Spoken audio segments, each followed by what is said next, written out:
Hi YouTube, this is Felicia with Bible Scraps. Alrighty, so what you are looking at, many of you have seen already. You are looking at the US of A Special Bundle Edition. This bundle is only available to us US of A crafters. Yay!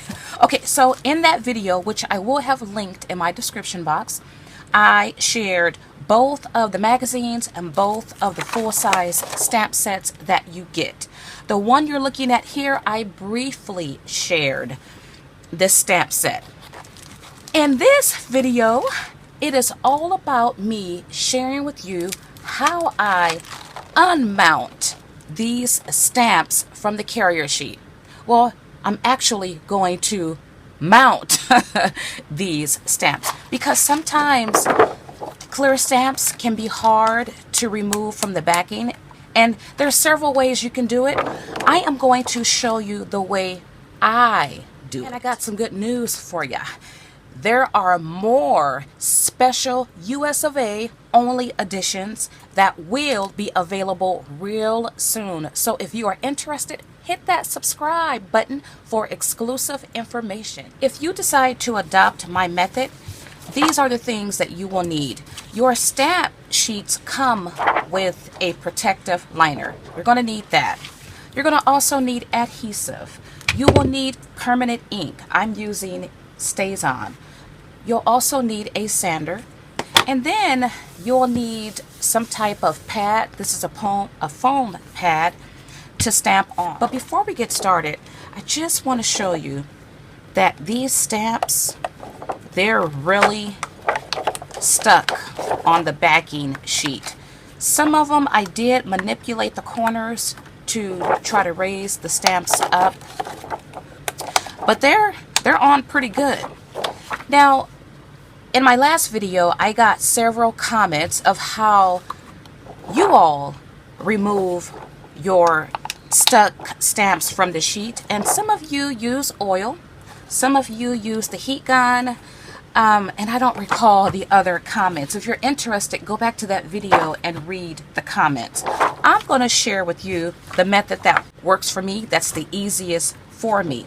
So instead of unmounting these stamps from the carrier sheet, I am going to mount these stamps. I'm going to treat these stamps as if they're red rubber. Alright, so to get started, first take your sanding block and you want to lightly sand your stamps. And it's easiest to do, it's quickest to do when you leave the stamps on the carrier sheet, because you can do it all at one time. So lightly stamp or sand.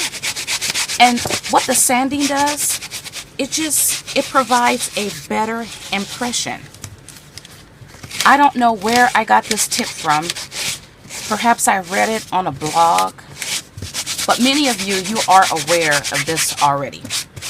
Okay, after you do that, now this next step is optional, but I am going to, because if you look at the clear stamps, what's great about it, you can see your images. We are going to cut into this sheet. So what I want to do is stamp these images on another acetate sheet. And you want to make sure you have enough ink,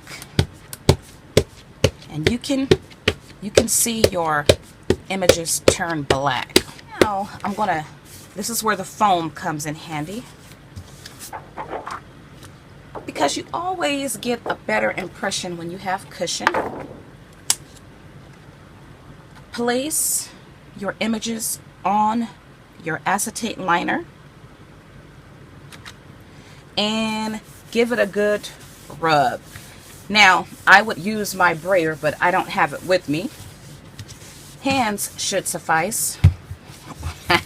Or use the adhesive roll, right? Anything that works. Us crafters, we are creative and resourceful. And see what we got. Okay.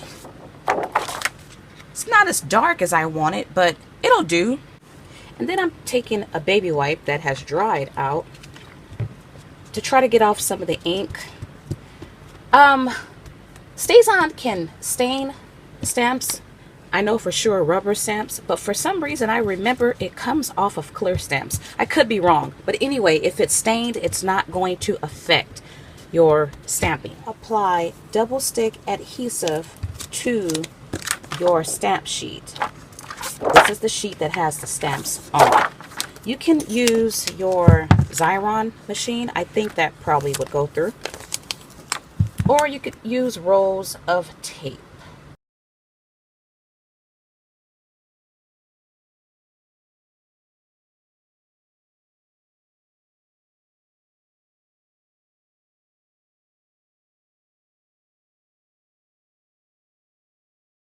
Now take your vinyl sheet, shiny side up, and take your adhesive backed stamping sheet, apply the adhesive side face down to the shiny side.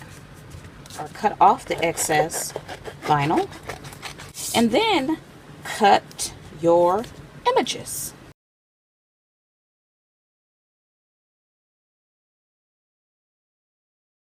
Now you can cut as close to your image as you like.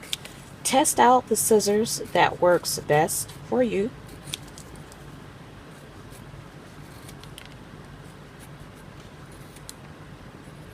And after you have cut down your stamp, remove the liner on the back, which is sticky, and apply it to your carrier sheet. And let's see, which way does it go? This way? Like that. And I will be back with my finished mounted stamp sheet. I am all done. I have all of my stamps secured to my backing sheet, and I absolutely love this. You know what? I love this method because you don't have to worry about your clear stamps not sticking to the carrier sheet. Do you hear that? The vinyl has a great hold. I have been using vinyl for years to secure or to mount my unmounted red rubber stamps, and I've done tutorials on that, and it has yet to let me down. Now I love it that you never have to worry about your tiny images too, because those are the first to get lost, but they stick just as well. In addition to the stamps sticking very nicely to the carrier sheet, you never have to worry about your stamps falling off of your clear block. You hear that? Absolutely love it. Okay, so there's different ways you can store your full-size stamp sheets. You can add a cardstock backing and stick it into a sheet protector and put it inside of an album, or you can use these pouches. I've showed these pouches in different sizes and it fits nicely, right? I will have this pouch linked in my description box. You could also stick in the magazine. Yes, right, the companion. Now, word of caution, you don't want to cut out too many of these stamps at any given time, and you want to use the right scissors. The Tim Holtz scissors didn't work as good, and so I used a heavier duty type scissors, but I love it, love it, love it. Okay, so I will be back to showcase this particular edition. I will do a flip through and I will share all the images stamped and die cut out. Well, if you have found this video inspiring, why not give me a thumbs up? Also subscribe if you want exclusive information pertaining to other US of A special editions only. Or if you want tutorials on the UK craft magazines, because I absolutely love them. Well, I want to thank you all for watching. Don't forget you can share this video. Also, don't forget to check the description box for the link to the pouches. Well, thank you again. As always, blessings.